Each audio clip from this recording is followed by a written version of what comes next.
Welcome back to the My Latin Life podcast. Since 2014, My Latin Life has been your trusted guide to traveling and living in Latin America. My guest today is digital nomad Nadine. She's a Dutch female traveler. She's been traveling solo, being an expat for 7 years, working remote, traveling, welcome to the podcast, Nadine.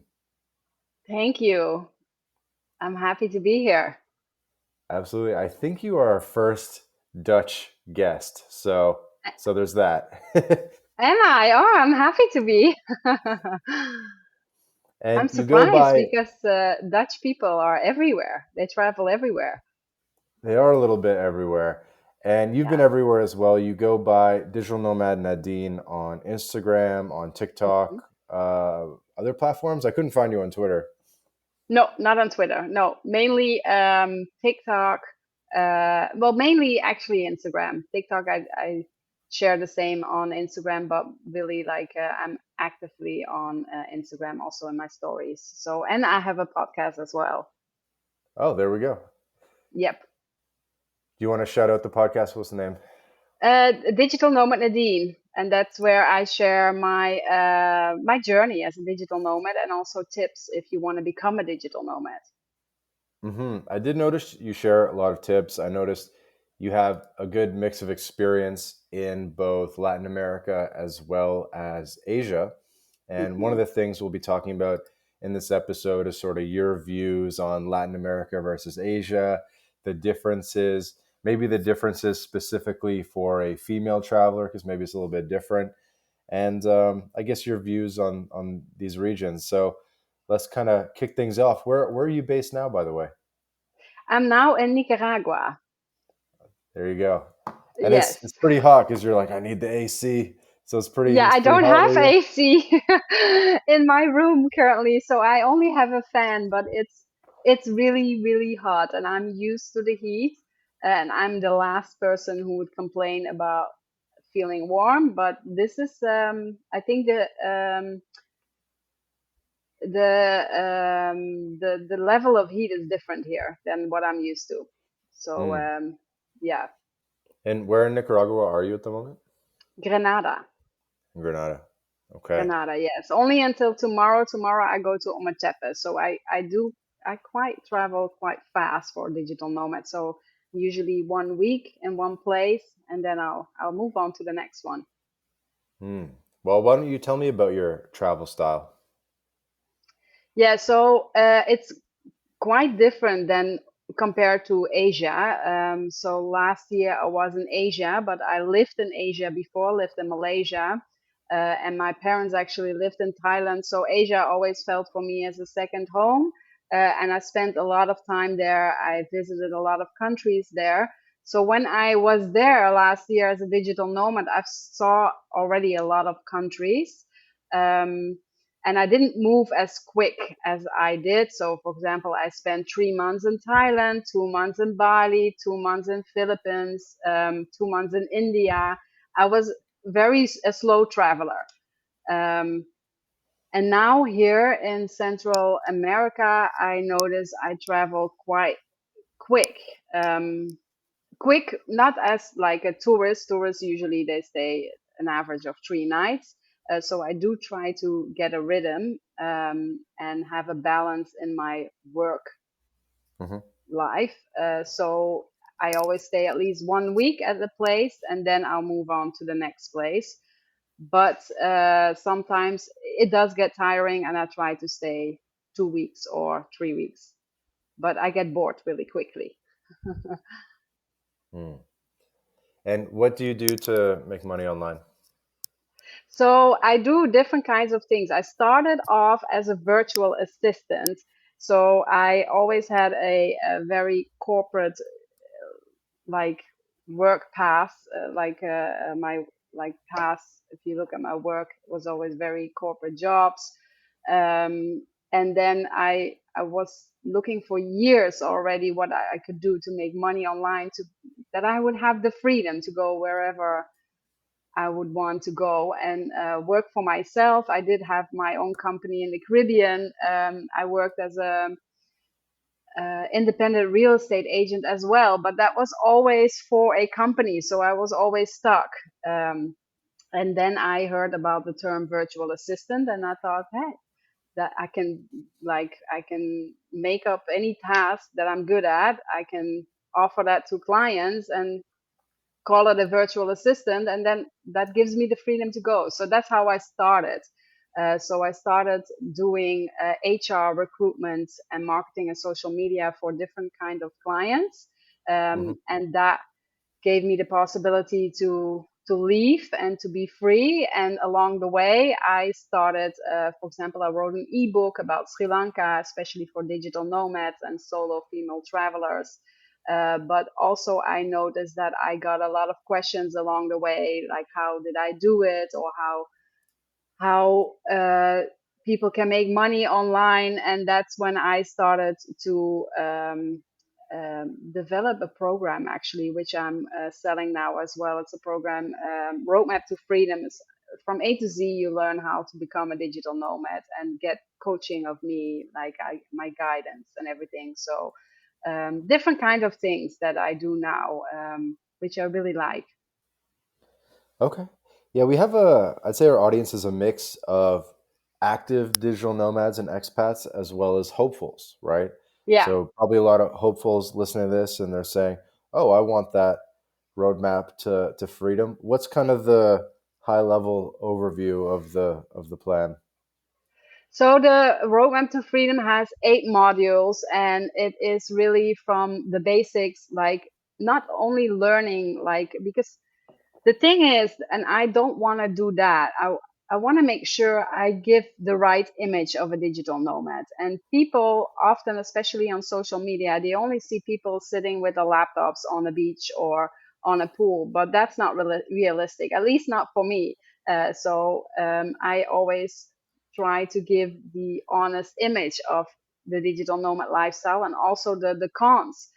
So Hmm. I discussed that in a module, but also a module completely about mindset, which is the most one of the most important things in order to become a successful digital nomad. Mindset, but also the finances, remote work. Like, where can you find remote work?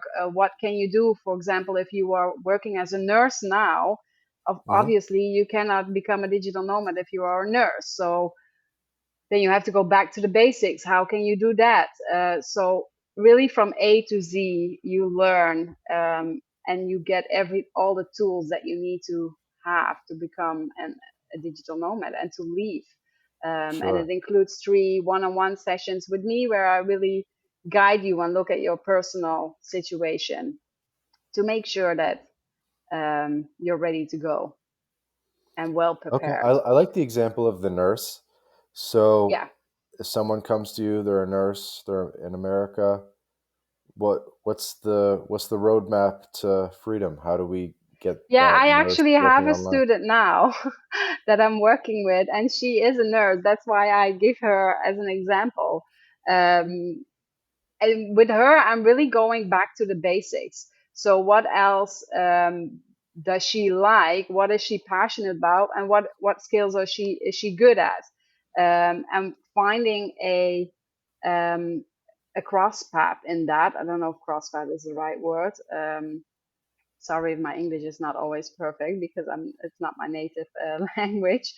But that is for me, the most important thing is that I found with her, I just take her as an example. I find something that she likes as well, because she still likes being a nurse, but she just wants the freedom, right, to get out of the states where she's in, Right. and travel. So with her now, she just started. I'm looking, like, planning with her, going through the module and looking what else does she like, and really going back to the basics, actually. Because, for example, if I take my own example, virtual assistant, that everyone can become a virtual assistant, because it's so broad, and you can do so many different tasks, from like a copywriter to HR, recruitment, you name it. And I do believe that even if you're a nurse now, you can still have other skills and things that you like to do and that you're good at. And it's only about like having the mindset and be open to it and discovering that. Okay. So you think being a virtual assistant is probably one of the fastest paths to working remote? If you have a background where you have, for example, if you have a background like a nurse, yes, then that is the way. Depends on obviously what you're passionate about, but that is the fastest and the easiest way. And I talk about this too sometimes where I say, like, look, sometimes you don't need a skill set. We just need a person that speaks English that we can tell what to do. Yeah, yeah. But that's the thing, right? Everyone thinks always too difficult. Um, and in shortcoming. Like if you are open-minded, and because I used to think like that. I used to think like, oh, but I want to become a digital nomad, but I'm not a web developer and I'm not a copywriter, so I cannot become a digital nomad. I cannot make money online. That was always my belief. I was Mhm. convinced about that until I saw that that was totally not true. And everyone, literally everyone, can become a digital nomad and can make money online. Okay. And so, how are they going to find this virtual assistant job? Do they have to know somebody, or can they get it off a website? Or No, well, actually, now I just launched a like a new like document that I made, for example, that has 50 platforms where you can find online jobs from freelance gigs, but also remote work. Because a lot of people they don't want to, for example, become a virtual assistant or work for themselves, right? They want to have Mhm. an employer, like a company to work for. So I launched that, and that's also part of my roadmap to freedom. You get that. So I help you with finding like your clients, and I tell you how to find them, where to find them. So it's actually quite easy, and people think it's difficult because they think, okay, but if you're traveling, how are you going to find clients? Or but you just have to do the same as you would do if you're still, for example, in Canada or in Holland, and you have to find clients. It's the same way. Okay, so basically just use job boards and apply Yeah, to a whole lot of well, jobs, and eventually mostly you'll get your one. yeah, mostly your own network. Like for example, if I look at myself, I found my clients via my own network, via LinkedIn, and via social media. That for me are the three main topics. So via my own network, that was actually the main the main thing how I got clients. Because if I had one client, I would ask, okay, if you know any people who can use a virtual assistant, please think of me. And then it went mouth to mouth, and I would get more clients. Um, and I never had to use job boards myself, Hmm. luckily, because I only use like social media, LinkedIn, and my own network. And that for me has always worked. Okay, and it's easier than people think it is. Oh, yes, yes. It's also a mindset thing. If you're open to it and if you believe that you can do it, yes, then it's very easy. What do you think in terms of the mindset that people get wrong? Because you said, you kind of have a module in your program dedicated to mindset. What, why do people have the wrong mindset? Well, because people think in terms of fears or obstacles. People only usually, and that's normal for a lot of people, is that we only see obstacles first, right? So yeah, but if you become a digital nomad, then you have to give up your house, and then you don't have a house anymore. You don't have a steady job anymore. But what if you don't find enough clients? What if you don't like it and then you have to return home and you don't have a house anymore? What if? Always like the negative Hmm. thoughts. But I think if you can turn it around, like, okay, what if it does work out? What if you do find enough clients? What if you are really happy with more happy with the life as a digital nomad than you have when you were at home. And what do you got to lose? That's the main thing, right? I always said, because I had a lot of my environment, for example, they were not really happy when I said, oh, I'm gonna leave my corporate job, I'm gonna give up my house, my car, everything. I literally don't have anything left in the Netherlands. Um, they were not happy, and they were very like negative, not because they wanted to be negative, but because they were scared for me, right? It's their fears. And that's something that you have to deal with, and you have to be convinced in your own mind that you can do this, you want to do this. And if the worst case scenario, you can always come back. I can fly back tomorrow to the Netherlands and apply for a job. I'll have a job next week. I'm Hmm. convinced of that, so I have nothing to lose, right? And I think that's the main thing is when it comes to mindset, that you have that mindset that you're just go for it. You're not scared. Definitely. And so, what were some of those reasons that you wanted to leave the Netherlands? Was it, I can guess, maybe it was a little too organized, or the weather was a little too gray, or it was too expensive? But you tell me kind of what was that motivation? The first two you hit right on, because yeah, it's too organized. So ever since I was 18, I'm 38 now, and since I was 18, I left for the States as an au pair. I quit my school, and I thought, oh, I want to go to the States. So I did that for 1 year, and then a whole new world opened up, and I thought, oh my God, there's so much more than the Netherlands. And then I got the travel bug.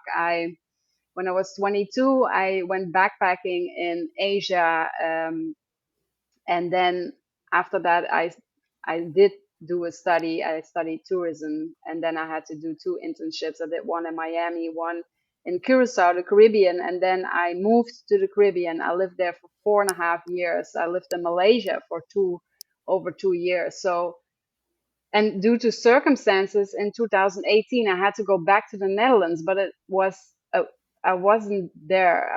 I didn't live there for 7 years. And when I came back to the Netherlands, I couldn't get used to the lifestyle anymore. It was a combination of weather and also everything being too organized, like the normal standard life that especially people my age have. Like most people my age are married, have kids, and they have like the standard life, and I don't like that. I like to explore and adventure. I get bored really quickly.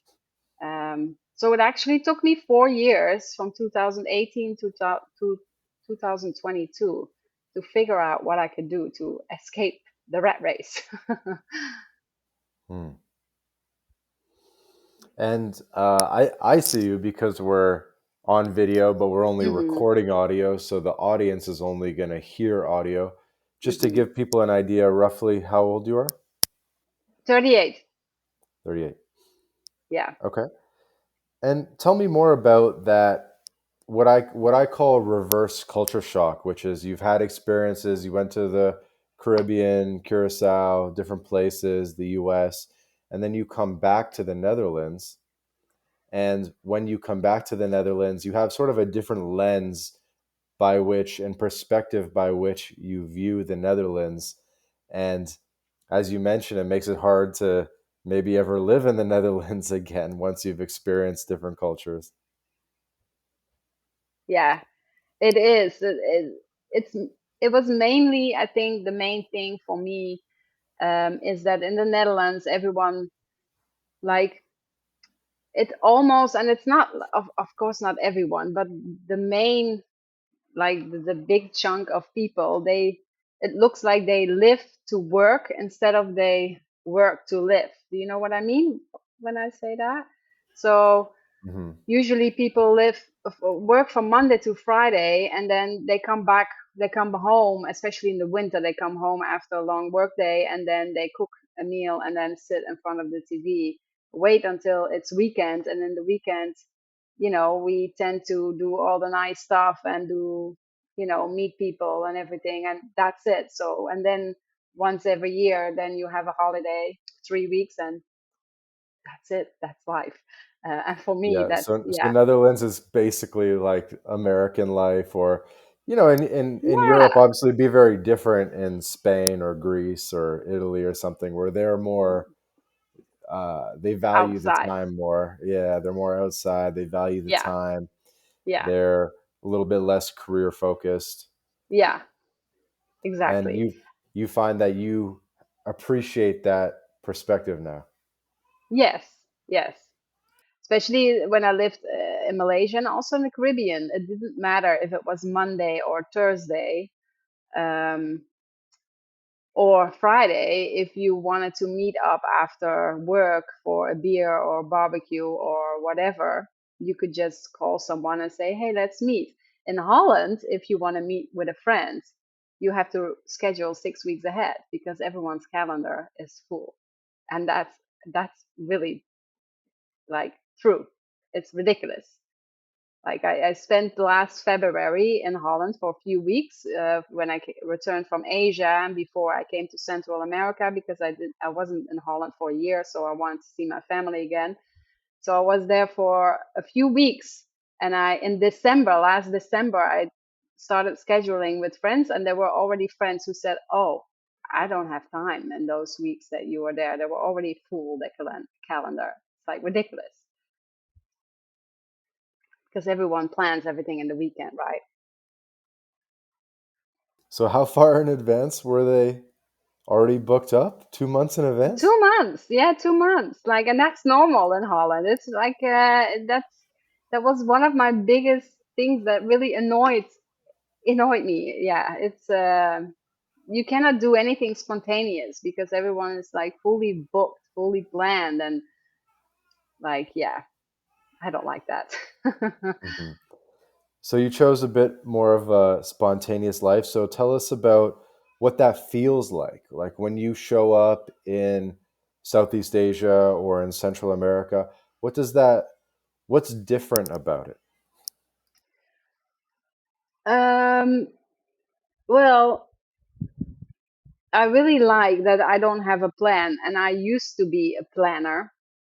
I used to be really, yeah, really a planner, but here you cannot really plan because plans will change, and that's okay. I learned that. I learned that it's okay not to plan. It's okay not to know where I am next week or the week after, and because you live like that, it gives you more of a peace of mind. I think I at least for me, I have more a peace of mind um, now that I don't plan and that I don't have like a schedule and I can do everything spontaneously. I like that.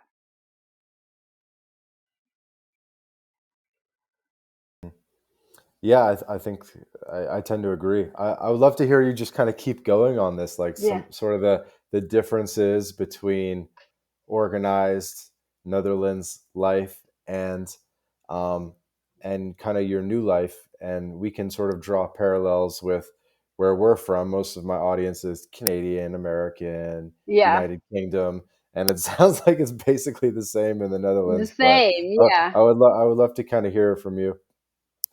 Yeah, it's like it's such a big difference. Even now, for example, I am a person who is very close with my friends and family still in Holland, but even now that I'm in Central America, I'm now 8 hours behind the Netherlands. And also, my clients are a lot of clients from me are from the Netherlands. And in Asia, I was ahead in time, which was better for like when it came to work. But also now I'm in Central America and I try to call with my sister, for example, or with friends. It's so difficult because everyone in the evening is tired of their workday and apparently doesn't feel like calling anymore, or it's very difficult even when it comes to like such a small thing of talking on the phone for a little bit. It is that needs to be planned. Like I have literally with friends and my family, I need to schedule a call because I cannot spontaneously call. Also due to the time difference, but also like because of their full schedules. So that's also something that I really I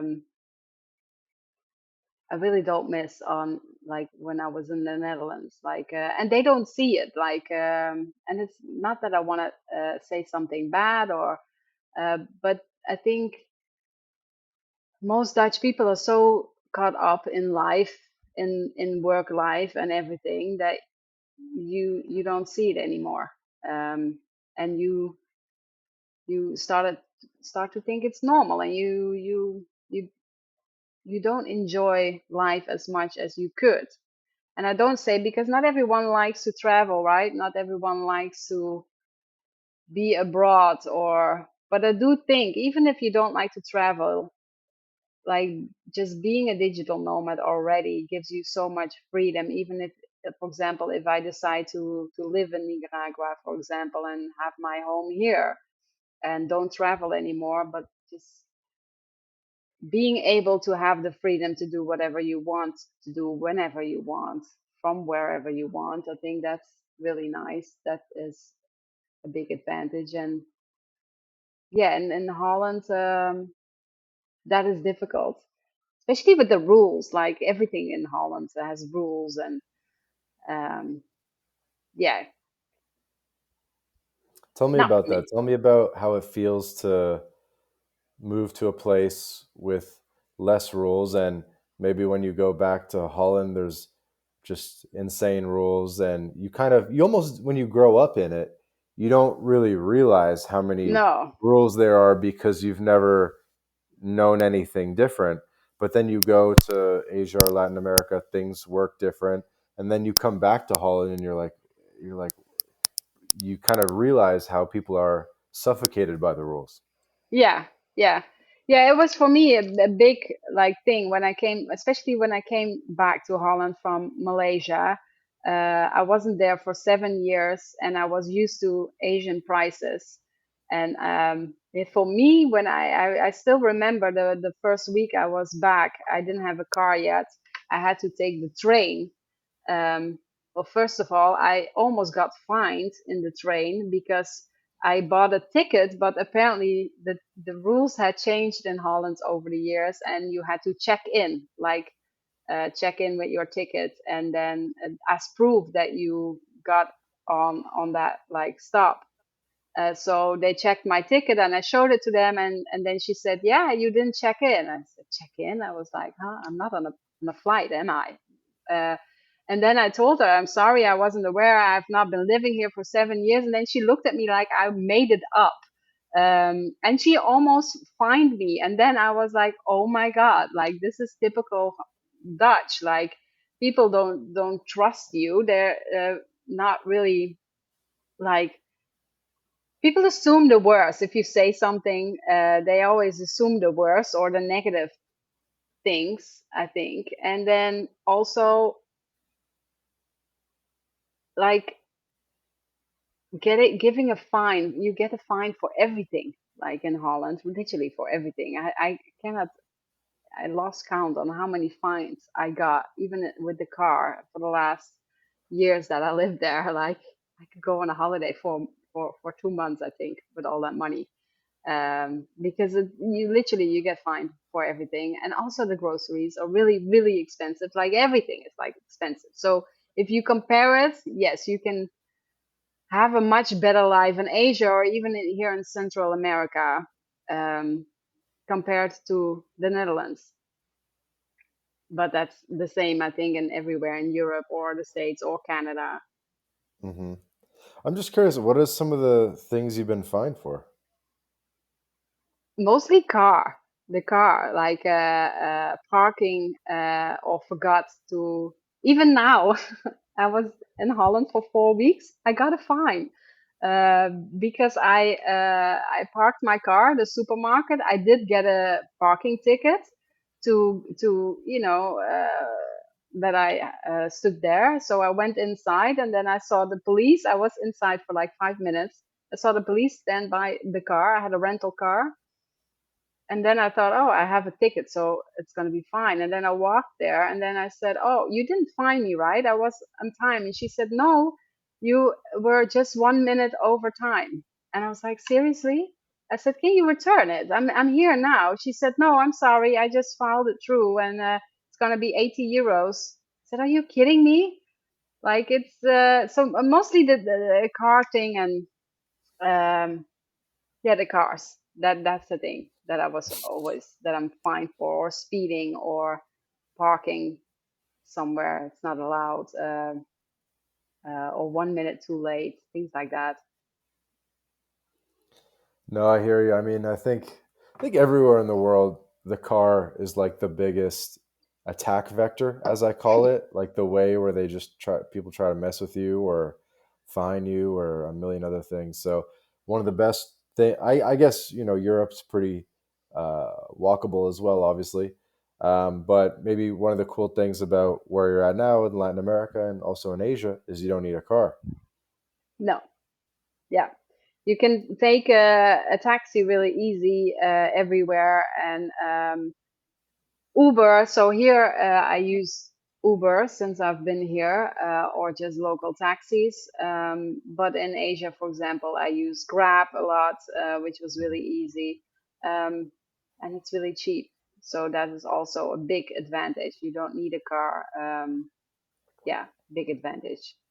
Hey guys, quick break from the podcast to tell you about job stacking. If you're a remote or hybrid worker looking to maximize your earning potential, then Rolf Haltze, author of Job Stacking, guarantees you'll be able to double your income by implementing his paycheck multiplication layering method. This is the exact system Rolf has used to take his own income and those of many others beyond 20K a month. With this method, Rolf contractually guarantees that you'll be able to double your income in 45 days. So, if you're interested in unleashing your earning potential and doubling your income, then click the link in the description and book a call with Rolf right now. Hey guys, quick break from the episode to tell you about BitRefill. BitRefill allows you to shop online and in person without banks, converting your crypto directly into merchant balance. We're talking gift cards to Nike, Amazon, Apple, Airbnb, Hotels.com, and many more, all paid for with crypto. BitRefill offers more than 10,000 gift card options in 180 countries all across Latin America, including Brazil, Colombia, Mexico, Argentina, El Salvador, and many more. You can also apply the code MyLatinLife at checkout to get 10% back on your first purchase. Go to bitrefill.com for more information. Cool. So they have Uber in Nicaragua? Nicaragua, I just yes, in Leon, yes, in Leon, the city I just came from. Yeah, And Leon they have it. yeah. Cool. Let's talk more about Latin America. So let's talk about basically your experience as a female solo traveler in Latin America. Um, Yeah, that has been a big difference compared to Asia. So I started my travels in Guatemala, which I really liked. I think the people there were really friendly, really kind, and it's easy to travel there as a solo female traveler. From Guatemala, I went to El Salvador, and that was different. I felt a different vibe. I felt yeah, more looked at by men. I felt more I felt less at ease. um, I started in Santa Ana, and I had a not as nice an experience with a taxi driver, and that just set I think that just set the tone for the rest of my stay in El Salvador. And I think that's everyone has a different experience, obviously. Um, but as a solo female traveler, I feel I need to be much more aware here than I would have been, for example, in Asia. So I do, for example, in Leon, I had a hotel in a local neighborhood about 20, 25 minutes walk from the city. And the city is really safe. but the hotel told me, and also some guests, that I couldn't walk there after 8 p.m. in the evening by myself. I should take a taxi. Um, so I don't like that, because I am a person who likes to walk, and even like at 10 p.m. that I should be able to walk, but I'm not. So it's okay to take a taxi, and it's only a few dollars, right? So it doesn't matter. But that is a big difference, that you need to be aware of, especially as a female and traveling solo. And I think because I was talking to a guy and he was like, huh, I didn't experience it like that. Nicaragua is really safe. And then I told him, I said, yes, but you are a guy. You can walk after 8 p.m. in the evening in that neighborhood probably and be fine. I can't. That's the difference. And that's what people sometimes are not aware of. So you do have to be like more aware as a female traveler, I think. Hmm. Well, hey, these days in Europe, you can't even walk alone as a No, female at 10 p.m. in a lot of places. no, no, that's true. It's not only Central America. It's like in Amsterdam, it's the same. So you have to be careful everywhere. Um, yeah, I do find here that the people are really friendly. That is my experience overall so far, in Central America, is that the people are friendly and helpful. I don't feel if I ask something, that they are trying to call me or get money out of me. Of course, you always have those people, but I'm like, most people are really friendly here. So Hmm. it has been a good experience, although Cool. you do get less value for your money if I compare it to Asia. For example, now I have a hotel room. I don't have hot water. I don't have aircon. Um, and I pay for this amount. So I pay 30 euros per night. And for example, in Thailand, I would have like an aircon, hot water, a fridge, a balcony, a pool in the middle of the city center. So just to see the difference, right? So you do get less value for your money if you compare it to Asia. But yeah, you shouldn't compare it actually, because it's totally different. Hmm. Yeah, that's probably true. That's the price we pay in the Americas. Nicaragua Yeah, is said to be basically the cheapest yeah, country in Latin America. Colombia is quite cheap as well. You know, there's a few others, yeah, but Nicaragua is probably the cheapest in North America. So, like north of Panama, yeah, Nicaragua is probably the yeah. cheapest. I don't know if that's been your experience. Yeah, I'm being warned by every traveler that I walk into now about Costa Rica, because that is my next destination. That everyone says, okay, be prepared, because Costa Rica is really gonna be expensive. But you know that, right? You can prepare for that, and yeah, if you don't want to spend the money, then you have to skip it. Like it's simple as that. Um, but I think looking at the prices, yes, I can only compare it obviously with Guatemala and El Salvador, but yes, then Nicaragua is the cheapest. Yeah. Mhm. So you just went to El Salvador here Yeah, I just, in yeah, 2024. yeah, And so yeah. even in 2024, you were feeling like the vibes were off, because obviously Well, now it's only, like the yeah, safest, it's supposed to be it is the safest country in the Americas, right? They got the new yeah, president. yeah, Things are very safe. You could walk yeah. around at night, but you still felt the vibes were off. I guess they're still not 100% used to travelers. No, not everywhere. So in Santa Ana for me, that's where, and I spent almost 2 weeks in Santa Ana because I had a project that I wanted to finish. So I was focused on work. So I made Uh-huh. one mistake, and if I can give that as a tip, I booked an Airbnb so I traveled from Guatemala to El Salvador, and I booked an Airbnb for almost 2 weeks. And that was a big mistake that I did that, because first of all, if you book an Airbnb in a new country, you're not going to meet any people because you're not in a hotel, right? And I booked an Airbnb in a local neighborhood. So and in that neighborhood, I couldn't walk. During the day, yes, I could, but then I got scared because there were no like blonde people walking around there. So I got stairs, which is fine, but that's I just didn't feel at ease. But it was also mainly my mistake. I think if you travel there and you stay in the city center or you stay in a hotel where you also meet other people, then you have a total different experience than that I had. So that was a mistake I made. I would never book an Airbnb anymore if I travel to a new country. So what would you do instead? Like a hotel? Hotel. Yeah. Yeah, yeah. And what, meet Hotel or people in guest the house. Yeah, because now, for guest house? example, Yeah. yeah, now I'm staying in a guest house as well, and there are 7 rooms. Um, because I don't want to stay in hostels or dorms. Yeah, I'm working as well. I'm too old for that as well, so I'm not doing that. But Uh-huh. I do wanna like be surrounded by people if I feel like it. And here, the guest house where I'm staying is only 7 rooms, but still, you meet other people. You go out with them for a beer if you want to, or not. That's fine. So that is nice that you have the option. If you book an Airbnb in the middle of like a local neighborhood, yeah, then you're all by yourself, right? So yeah, I wouldn't do that anymore.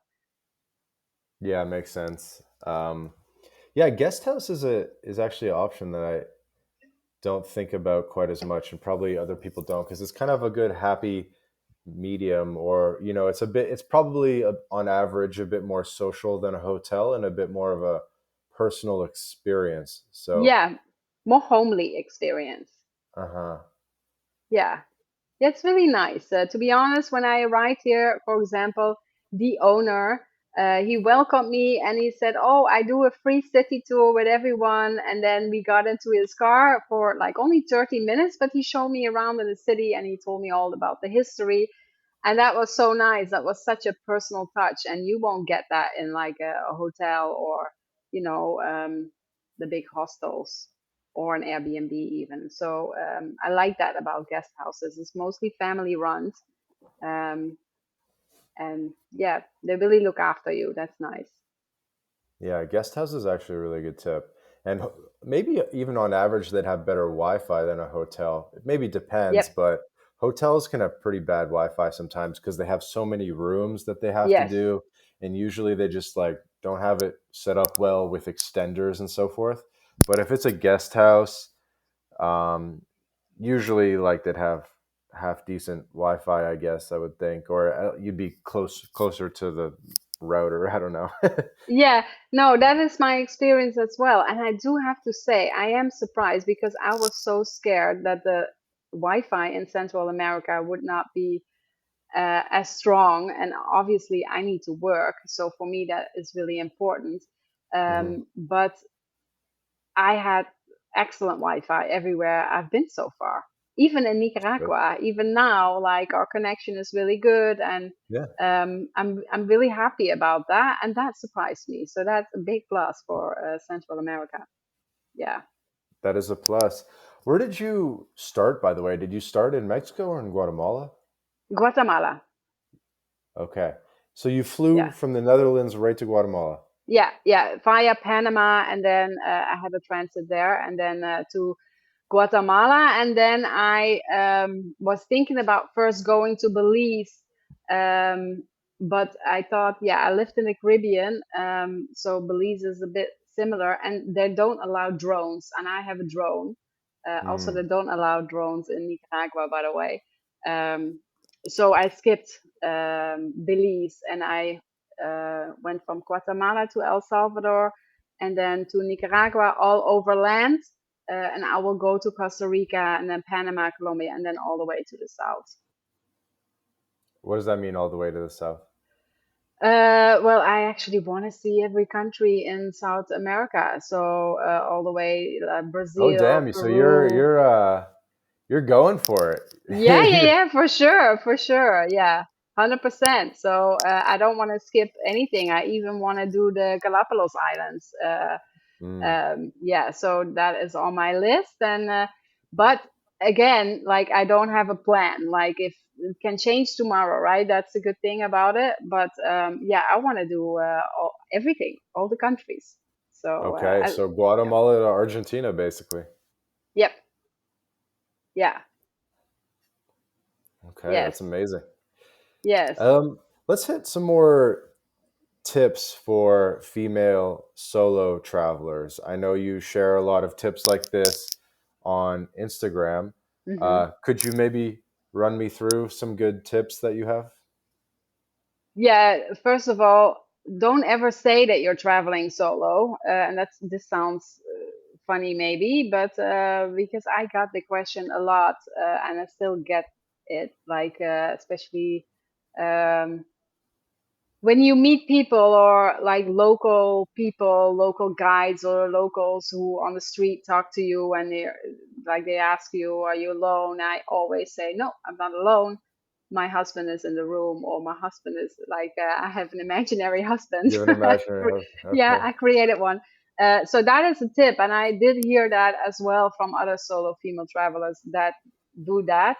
Also, I never share my location on Instagram if I'm still there. So that is a good tip, especially for people who, for example, have a lot of followers. I would not do that. I did that in the beginning, and then people warned me not to do it. So in the beginning, I was very enthusiastic, sharing, "Oh, I'm staying in this hotel, and this is my room," and then I got a lot of comments on that, and not to do that. So that is definitely a tip that I think every solo female traveler should know.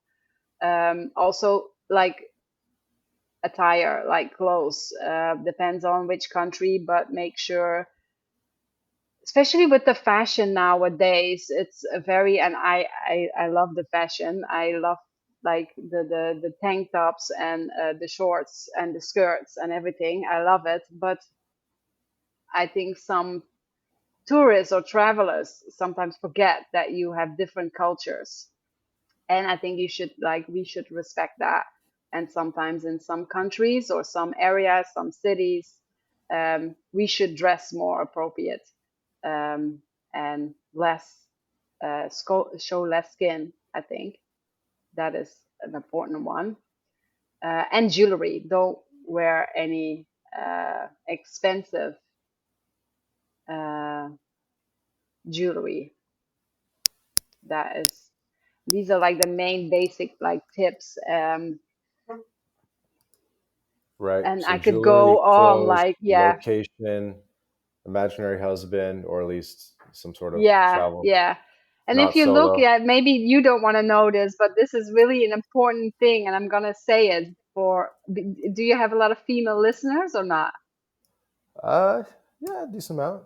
Yeah, so I'm gonna say it. Like if you use tampons, make sure to bring tampons because you barely can find them. And if you find them, they're really expensive. So make sure you bring a load of tampons if you use them. Okay. Yeah, I'm here for Yeah. it. What else? You got more? No, but this is like on top of my mind now. I have like many more, but it should be like nothing like. Also, this lifestyle I got so used to doing certain things that it became normal to me, right?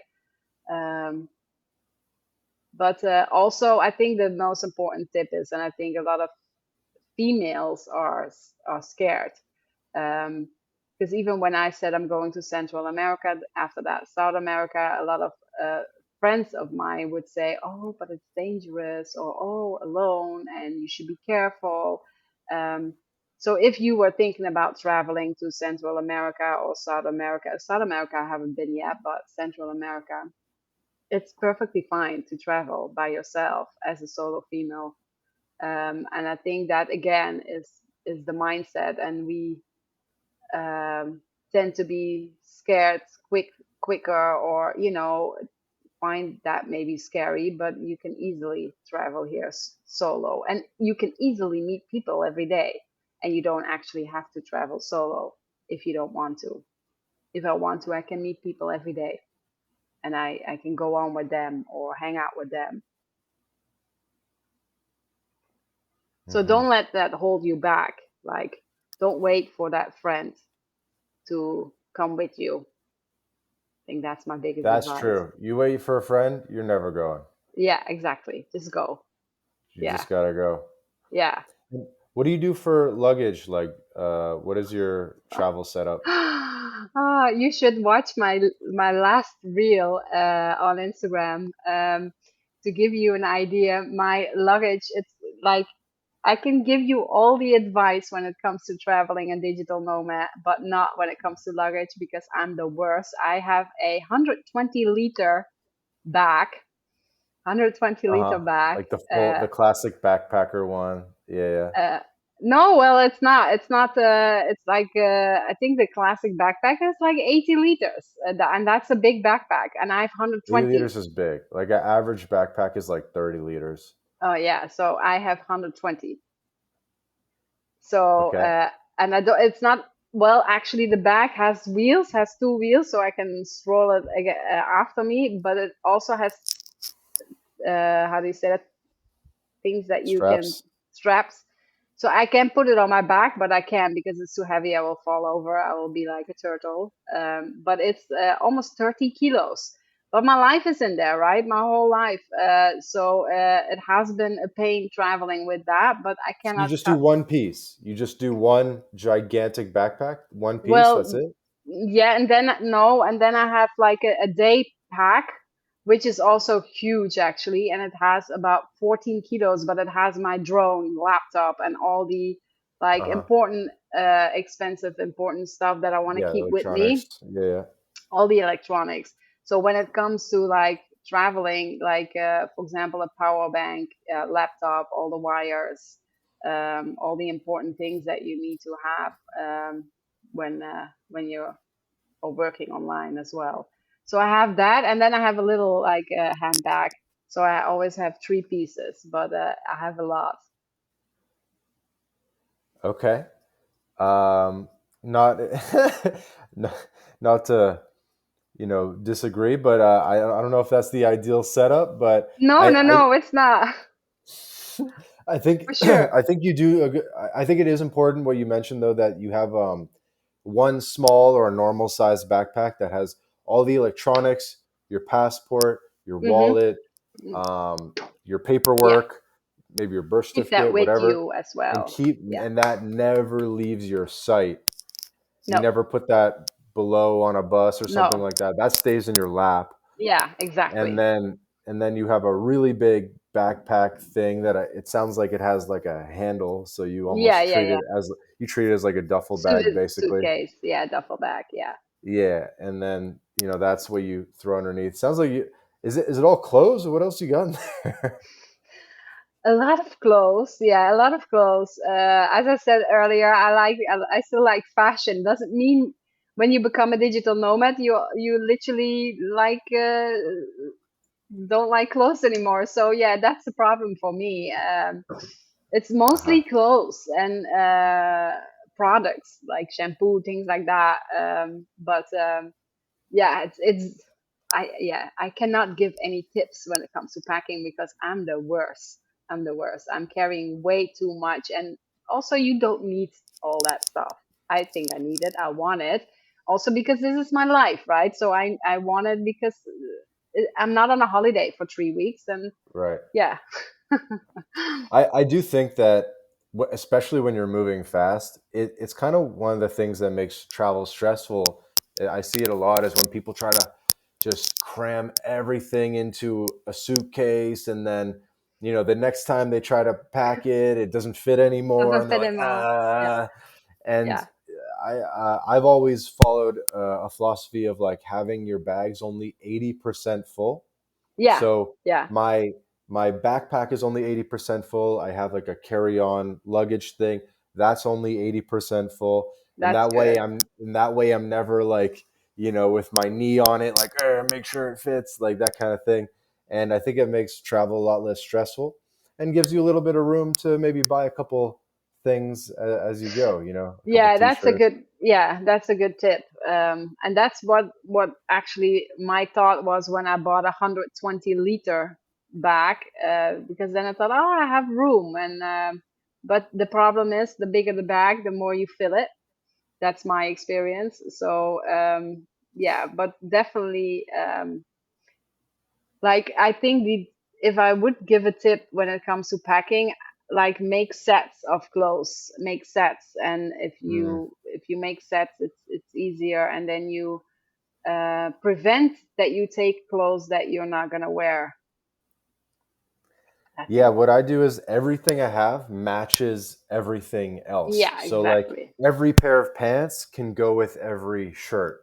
Yeah, Every shirt can go with every sweater and so yeah, forth. And yeah, and the shoes I have go with everything else, right? So that way you don't have any items that only work with certain yeah, things. exactly. Yeah, that's a good tip. Yeah. Well, whatever you're doing seems to be working for you because you look lovely and you don't look like a hippie backpacker. You look much No. more sophisticated, and Thank you. so you're pulling it off. Only have a minute or two left here, and then I got to jump. So let's kind of hop right into any last message that you have, where people can find you, and all that good stuff. Yeah, so if people want to follow me for more tips on my journey, it's on Instagram. It's at Digital Nomad Nadine. Also, my podcast where I share weekly about my journey, but also like insights and tips as well. If you want to become a digital nomad, it's also on Spotify, Digital Nomad Nadine. My website is www.digitalnomadnadine.com. So they can find all the information there. And if people have questions, they can always send me a DM via Instagram. I would love to help and answer all questions. And if I want to, like, one last tip, I already said it, right? Don't wait for that friend if you want to travel. But if you feel like maybe the digital nomad lifestyle is for you, but you're insecure about certain things, um, just look into it, because I have one motto. I prefer to grow old and regret things that I did do, that regret things that I didn't do. I think that's the most important thing. So just go for it. You have nothing to lose, and you don't have to have all the skills yet and have to be perfect. When you start off, you learn along the way, and I'm still learning every day. So yeah, that's it. Amazing. So this has been another episode of the My Latin Life podcast. Again, my guest today, digital nomad Nadine. All her links will be in the show notes. And for everyone listening to this, wherever you're listening, YouTube, Apple Podcasts, Spotify, please be sure to subscribe. We launch 2 episodes a week, and you won't want to miss an episode. But thanks again to Nadine for joining us, and thank you to the audience for listening. This episode of the My Latin Life podcast is brought to you in part by BitRefill. BitRefill is the best way to spend your crypto in Latin America. Purchase gift cards or mobile refills from more than 3,500 brands in 186 countries instantly, safely, and privately. Visit bitrefill.com for more information. This episode of the My Latin Life podcast is brought to you in part by Job Stacking. Introducing Rolf Haltza's Paycheck Multiplication Layering Method, a revolutionary approach that redefines the traditional career path. This is Rolf's new Done With You program, where he'll work with you to implement job stacking for yourself. With this method, Rolf contractually guarantees that you'll be able to double your income in 45 days. So, are you ready to step out of the shadows of job insecurity and step into a world of career abundance?